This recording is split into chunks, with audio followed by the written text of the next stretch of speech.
Welcome to Everything is Everything Else, where my permanent guest Michael connects things that don't seem to be connected. In this episode, Michael explains there's more life in the ocean and underground than on land. He connects the so-called discovery of the panda with volcanic vents and everything else. I liked your post about the panda, and that you mentioned the fact that the panda was discovered at a certain time, but that doesn't mean that obviously that's when it originated. It's just when it was discovered, and there's a lot more we need to discover. Yeah, I mean, like on Facebook on November 9th, there was this kind of trending topic that in 1927 the panda was discovered on November 9th. Uh-huh. Oh, that was the context. The reality is, of course, the Chinese knew about pandas, for ages. Right. There are watercolor drawings with pandas in them going back centuries. And so it's really only not even when the first Westerners saw a panda, because Westerners were reporting about pandas back in the 1850s. 1927 is when the first scientific team got there, did a bunch of research, took their measurements, did all the kind of dotting of the I's, crossing the T's, and thus officially declared this to be a separate species. And so as I say, there's all these kind of things where people say this is the date something was discovered, when it's really something people have known about for millennia. Like the movie King Kong, was current at the moment, and why everyone thought the movie was interesting, was because it was in 1920 that the gorilla was officially discovered. People, of course, have known about gorillas, since the first evolution of the humans, because the humans and the gorillas evolved in the same habitat. Right. But bring him to one thing I thought was really interesting is you were talking about that fish that was recently discovered, this year or something. And yes. The fact that we're continuing to discover new stuff, and there's a lot more. Yeah, there was a fish called the bristlemouth fish. Bristlemouth fish. And it was actually discovered in the 1930s, but at the time there were only one or two samples that were pulled up on fishing nets, and people thought, that's kind of a curiosity, it's a weird looking fish, but no one really gave it much thought. It was just viewed as kind of a novelty. Maybe there's a small population of them someplace. Oh, right, okay. And but then the next wave of discovery there was the International Geophysical Year, which is the same reason Sputnik is lost, because there's this year where, as part of fighting trying to tamp down the Cold War, Americans and Russians were going to unite and explore the planet. Though, of course, with the launch of Sputnik, it really just accelerates the Cold War. Okay. But Sputnik being the first satellite. The first satellite by Russia. By Russia. Or anyone. By anyone. All right. Sputnik is the name of the satellite. Sputnik's the name of the satellite. Okay.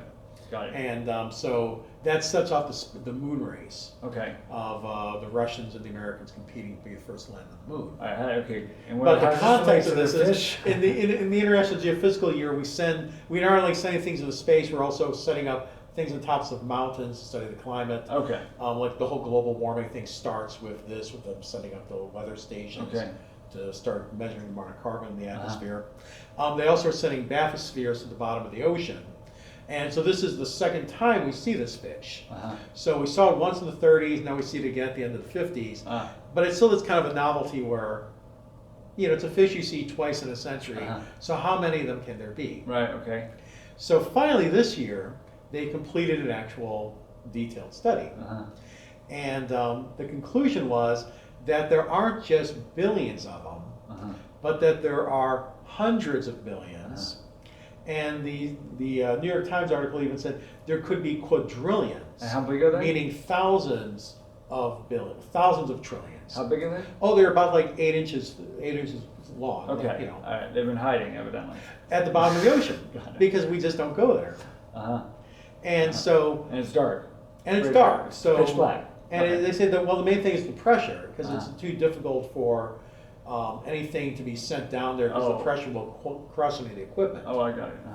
But now that we've actually sent something down there, we discover that perhaps the large vertebrate, we'll say, because ants, there's more ants. But the large vertebrate that's most populous on the planet was completely unknown to us until this year. That we've come to 2015, Right. and we finally noticed that, oh, there's trillions of these animals crawling at the bottom of the ocean. Well, fish swimming. Fish swimming. Right, right. And to put it in context, it's estimated there are about 7 billion humans, and the most populous domesticated animal would be the chicken. That they estimate that there are 24 billion chickens on the planet. 3 times as much. Okay. Wait, Like how many 3 ants chickens in every pot. Okay. All right. Oh, who knows how many ants? I didn't need that reference, but anyway. So go on. Who knows how many ants? Okay, so there's 24 billion chickens. Unfortunately, right? Okay.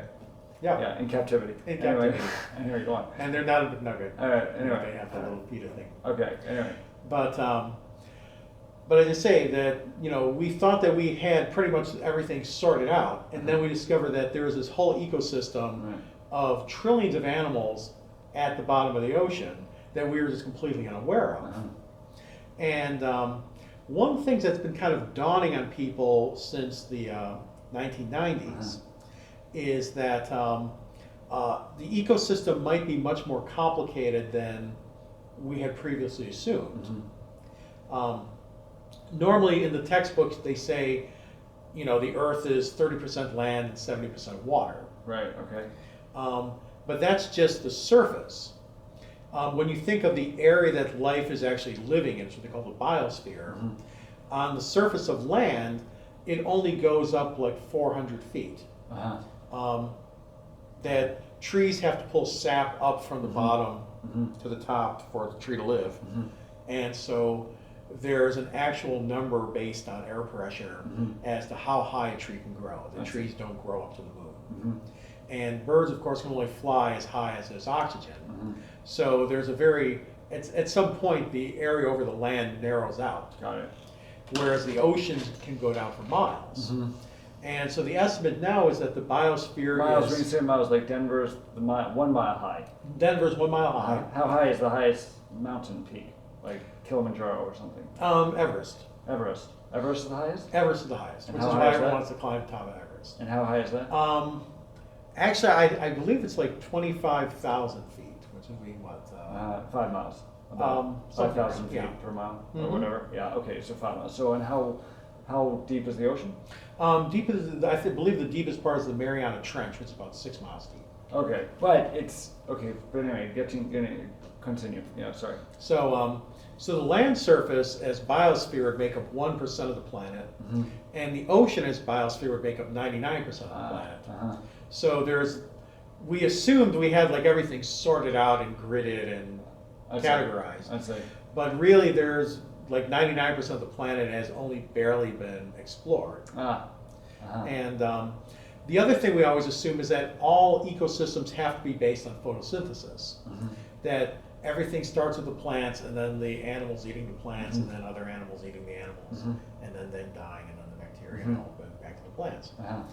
But in the late 70s, they discovered these things called bloodworms.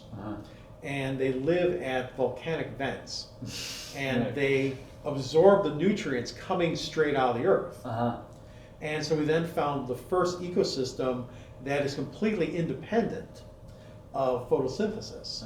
Because the bloodworms will eat the materials coming out of the volcanic vent, and then other animals will eat the bloodworms. So you have this closed loop, which has nothing to do with sunlight. I got it. So if you have the kind of matrix situation where the sun's blotted out, these animals would not even bother about it. They'd still be content and happy, and life would go on the way it's always gone on. I see. And so, and you were bringing it back to The Economist. You were saying that they discovered things in 1927, or yeah, The Economist is saying that the panda was discovered in 1927, right. But really they say like we've only barely sorted things out. The same way that we only really did a scientific study of the panda in 27. We've only found the bristlemouth fish. Right. Really got it nailed down this year. Right. And to our surprise, it's like the most populous animal on the planet. Yeah, I want to, I guess there's this charm of going to Pluto or, other planets when in fact, if all that energy had been put towards going deep into our oceans. Oh, yes. Maybe we would have found something more interesting. I mean, I'm not so crazy about it because maybe we should just leave them alone. Well, as you say, my first fear is that this is like going to become the new McFish sandwich or something. Right. That this is like a whole new area for us to just ravage and pillage. Got it. As I say, we're finding these ecologies that have nothing to do with photosynthesis. And when they were setting off the Viking probe to look for life on Mars, they wanted to do a test run of finding a sterile environment on Earth, seeing if the experiments on the Viking actually came up negative, because we want to make sure this thing works before we send it all the way to Mars. And so they assumed that there would be certain areas of the Earth which would be sterile, such as they tried a hot spring, because it'd be so hot, actually there would be no bacteria living there. To their surprise, they found bacteria living in the hot spring. Then they tried land in Antarctica, where it was assumed that'd be so cold there wouldn't be any bacteria living. But they even found microorganisms there. Then they decided to try dirt from a deep oil well. And because after you go to the deeper you go into the Earth, the hotter it gets. So at some point it must be too hot for microorganisms to live. But every time they dug deeper, they kept finding microorganisms. So at that point, they put together an idea called the deep hot biosphere. How do you spell that? Just deep hot and biosphere. Oh, deep hot biosphere. Yeah, I'm just kind of running out. All right, it sounded like Deepak Chopra or something. No. Deep hot. Deep hot biosphere. Okay. And the more they've been doing these tests of drilling down into the Earth and still finding microorganisms, the more they're confused, thinking that these things shouldn't be here. And so I believe it was in either 1990 or 1992, the National Academy of Sciences issued a report saying that the volume of biomass of the microorganisms living in the deep hot biosphere equals the amount of the biomass of the animals living on the surface of the Earth. So there's like a mirror ecology to the one that we know from going to the zoo. There's this whole different microorganism ecology, living under the Earth. I got it. And no one knows how far down that goes. And also, then I say just in the last year or two, they've discovered an ocean below the continents. That there's an ocean below the ocean. Where's And that? the estimate is it's between the continents sit on these tectonic plates, and they ride the. So where is it? Like below North America? Below the entire Earth. Oh, below. Because the whole Earth is made up of these tectonic Not plates. below the Earth. I mean the Earth. That would be. Space. Below the surface of the Earth. Yeah, I see. Just unless the Earth's Earth's flat. Somewhere in the that'd be center, below the right? Earth. Actually, I just want to add one thing that it reminds me of. Is just in terms of deep organic farming, is where you feed the ecosystem of the Earth.